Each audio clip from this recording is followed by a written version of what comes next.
یہ بھائیوں most detail حدیث ہے عذاب قبر کے حوالے سے. میں اسے ورڈ بائی ورڈ پڑھوں گا اوریجنل کتاب سے. سنن ابی داؤد میں 4753 ہے. مسند امام احمد میں جلد 4 صفحہ 287 پر 18557 ہے. اور المستدرک للحاکم میں 107 نمبر حدیث ہے. مشکات میں 1630 نمبر ہے. اچھا یہ ابو داؤد کی جو اس کی روایت ہے اور مسند احمد کی، اس میں آمش مدلس ہے اور ان سے روایت کر رہا ہے. لیکن جو المستدرک للحاکم کی روایت ہے اس میں امام آمش نے اپنی سماع کی تصریح کی ہے اور انہوں نے کہا کہ میں نے حدیث سنی ہے.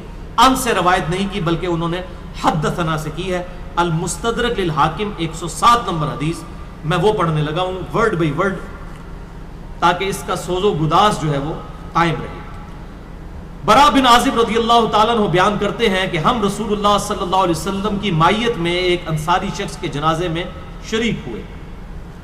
ہم قبر تک پہنچ گئے، ابھی اس کی لحد تیار نہیں ہوئی تھی کہ رسول اللہ صلی اللہ علیہ وسلم ہمارے پاس بیٹھ گئے.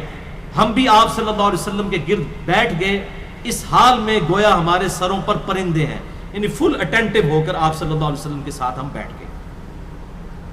آپ کے مبارک ہاتھوں میں ایک لکڑی تھی جس سے آپ زمین کورید رہے تھے. آپ صلی اللہ علیہ وسلم نے سر مبارک اوپر اٹھایا اور فرمایا عذاب قبر سے اللہ کی پناہ طلب کیا کرو. آپ نے 3 بار یہ بات ارشاد فرمائی. پھر آپ صلی اللہ علیہ وسلم نے ارشاد فرمایا بندہ مومن جب دنیا سے رابطہ توڑ کر آخرت کی طرف متوجہ ہوتا ہے، یعنی جب اس کی موت کا وقت آتا ہے، تو سورج کی طرح چمکتے دمکتے سفید چہروں والے فرشتے جنتی خوشبودار جنتی کفن لے کر اس کے پاس آتے ہیں، حتیٰ کہ وہ حد نظر تک اس کے سامنے بیٹھ جاتے ہیں. پھر ملک الموت تشریف لاتے ہیں حتیٰ کہ وہ اس کے سر کے پاس بیٹھ جاتے ہیں. اچھا قرآن میں بھی ملک الموت کا نام آیا ہے، سورہ سجدہ کے اندر، احادیث کے اندر بھی.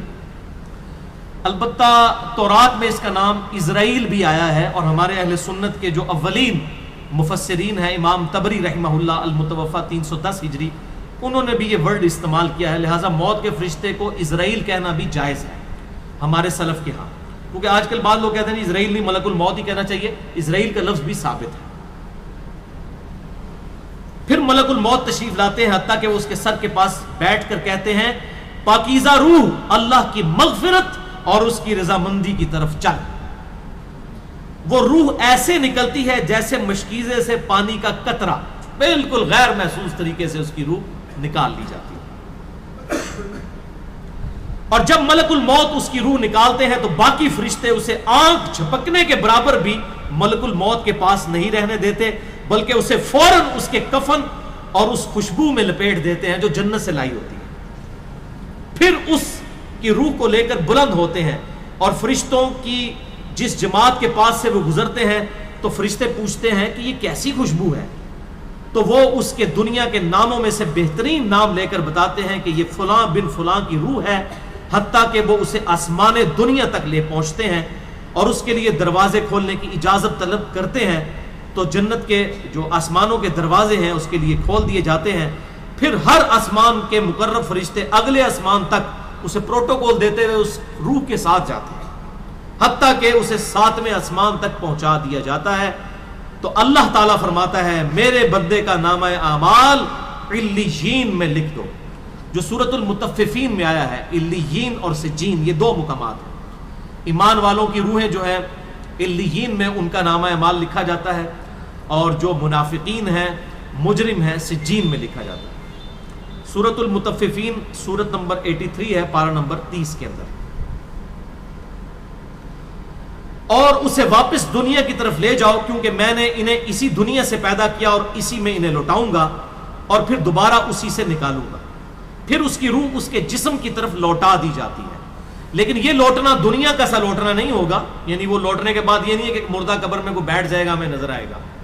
یہ سب کچھ برزخی معاملات ہوں گے جو میں نے پچھلی دفعہ ڈسکس کیے تھے سورہ فاطر کی آیت نمبر 42 کے تحت، کہ نیند کی حالت میں بھی انسان کی روح قبض ہوتی ہے لیکن اس کو چٹکی کاٹے تو وہ جاگ اٹھتا ہے. روح کا تعلق بھی رہتا ہے اس حالت میں بالکل اس طریقے سے. یہ ایک ڈیفرنٹ لائف ہے، برزخی لائف.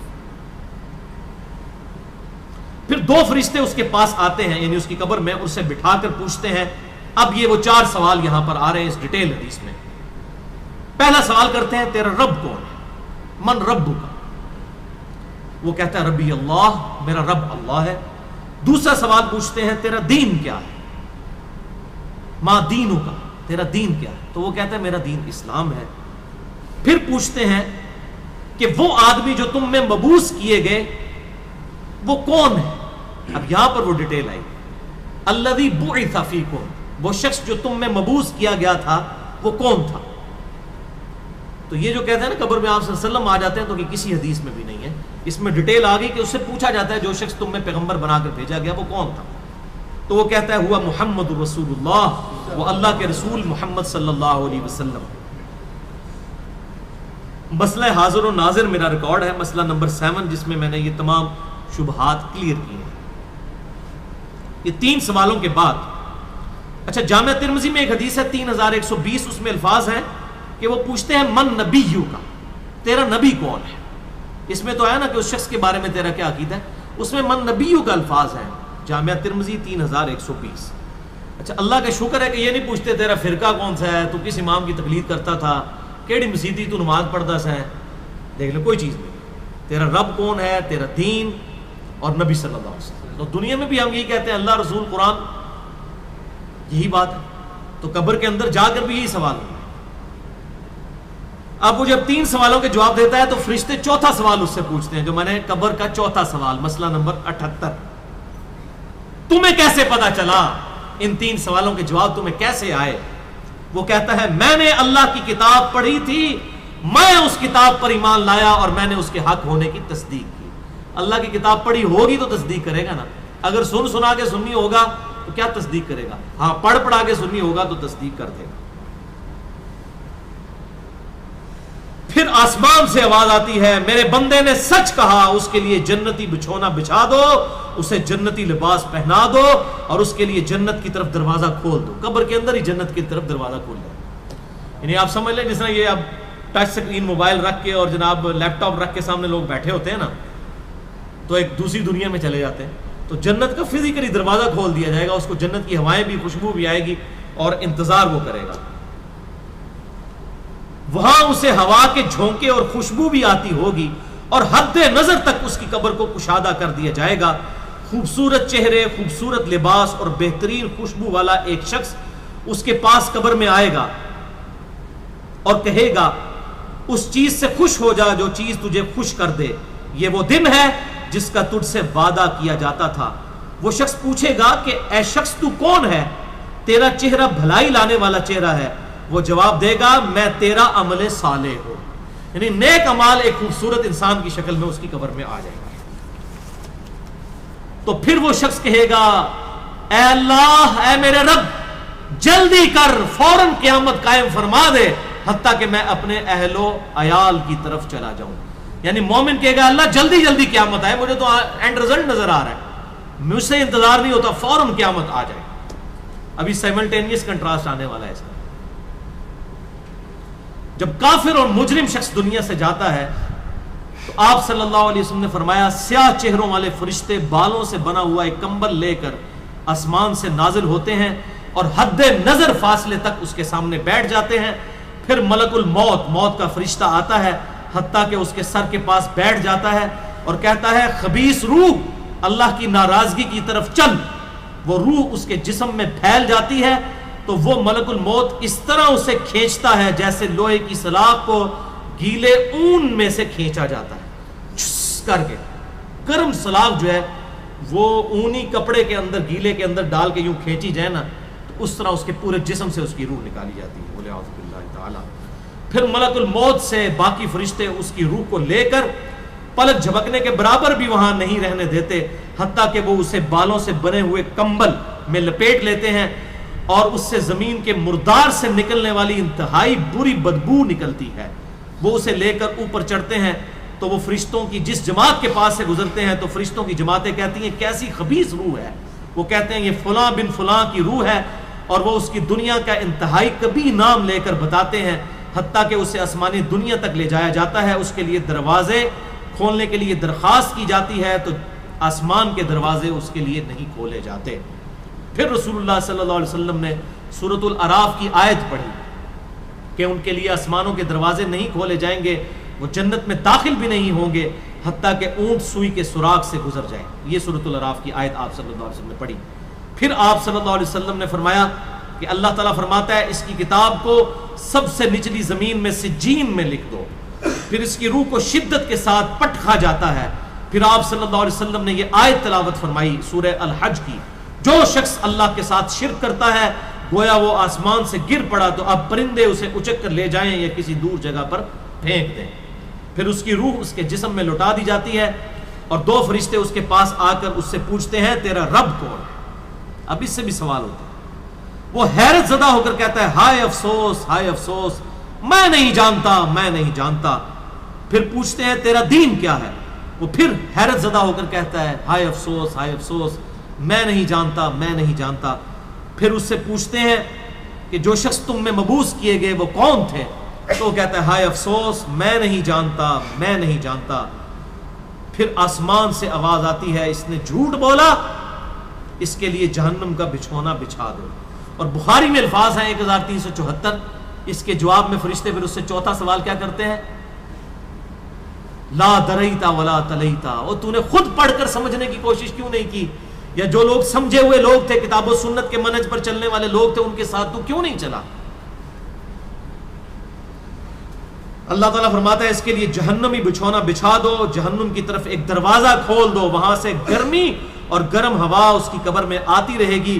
اس کی قبر کو اس قدر تنگ کر دیا جائے گا کہ اس کی پسلیاں ایک دوسرے کے اندر داخل ہو جائیں گی، اور ایک قبیح چہرے والا شخص قبیح لباس میں انتہائی بدبودار حالت میں اس کے پاس آئے گا اور اسے کہے گا تمہیں ایسی چیزوں کی بشارت ہو جو تمہیں غمزدہ کر دیں، یہ تیرا وہ دن ہے جس کا تجھ سے وعدہ تھا۔ وہ پوچھے گا تو کون ہے؟ تیرے چہرے سے تو خیر کی توقع نظر نہیں آتی۔ وہ جواب دے گا میں تیرا خبیث عمل ہوں جو تو دنیا میں کیا کرتا تھا۔ بات عمل کے ساتھ ہی ہے، صرف کلمہ پڑھنا کافی نہیں ہے، عمل۔ پھر وہ کہتا ہے میرے رب قیامت قائم نہ کرنا، اے میرے رب قیامت قائم نہ کرنا۔ مومن کیا کہتا ہے؟ قیامت قائم کر رہا ہے اللہ۔ اب یہ وہ حدیث ہے وہ جس اس آیت کو حل کرتی ہے جو پچھلی دفعہ ایک بھائی نے سوال بھی کیا تھا۔ سورہ یاسین کی آیت نمبر ہے 52۔ قالوا یا ویلنا من بعثنا من مرقدنا، یعنی جب قبروں سے نکالا جائے گا مجرموں کو، وہ کہیں گے ہائے افسوس، ہمیں کس نے ہماری قبروں سے باہر نکال دیا۔ تو اللہ تعالیٰ کیا فرمائے گا؟ ھذا ما وعد الرحمن وصدق المرسلون، یہی ہے وہ جس کا وعدہ رحمان نے کیا تھا اور رسولوں نے سچا کہا تھا۔ تو کہتے ہیں جی منکرین عذاب قبر کہتے ہیں جی وہ انسان کیوں کہتے ہیں ہماری قبروں سے کس نے اٹھا لیا، تو اس پہ عذاب تو نہیں ہوتا؟ عذاب تو ہو رہا ہے۔ آپ دیکھیں اس وہ حدیث میں کیا کہہ رہا ہے اللہ قیامت قائم نہ کرنا، یعنی یہ عذاب تو آیا، قیامت آئی تو پھر بڑا عذاب بھی مجھ پر آئے گا۔ تو اسی لیے وہ اس حیرت زدہ ہوگا قیامت والے دن کہ اب میرے اوپر اگلی مصیبت آ گئی، عذاب کی چوتھی اور فائنل قسط بھی میرے پر آنے والی ہے۔ وَلِعَوْذُ بِاللَّهِ تَعَالَى اللہم اجرنا من النار۔ 11ویں حدیث سنن نسائی میں 1834، مشکات میں 1629۔ ابو ہریرہ رضی اللہ تعالیٰ عنہ کہتے ہیں آپ صلی اللہ علیہ وسلم نے فرمایا جب مؤمن شخص کی موت کا وقت آتا ہے تو رحمت کے فرشتے سفید ریشم لے کر آتے ہیں اور کہتے ہیں راضی ہونے والی پسندیدہ روح نکل، اللہ کی راحت اور رزق کی طرف چل، رب تجھ پر ناراض نہیں۔